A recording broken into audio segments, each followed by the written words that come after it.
न तकिया बूझी न रजाई बूझी, न तकिया बूझी न रजाई बूझी, एहे ठंडा में देवर के दर्द भौजाई बूझी।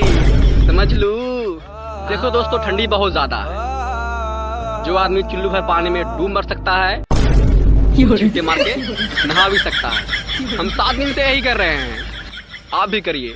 हाँ, अर्ज किया है, ऐसी हमारी शकल नहीं कि कोई लड़की पट जाए, इसलिए हम कह देते हैं लव मैरिज सफल नहीं।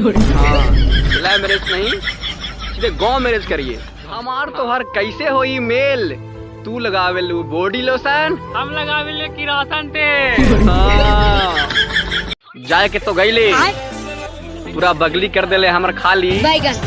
तो पे इतना विश्वास हम कैले, तैयो हमर ना भैले रे महवीरवा वाली। भर मेरे दोस्त, ब्रह्मी के बाद बीए करना उतना ही जरूरी है जितना मरने के बाद 13वीं करना है। वो तो कुछ न भैया, बस आत्मा के शांति मिले। हाँ, मन करता है मेरे भाई इस शहर के हर दीवार पर तेरा नाम लिख दूं, मगर डरता हूँ कि तेरे नाम पे कोई मुंह न दे। हाँ दोस्तों, जिंदगी में हर चीज के फार्म भर ली, मगर नौकरी ना मिलल बा। अब खाली एक चीज के फार्म भरे के बाकी बा। ना चढ़ाई के।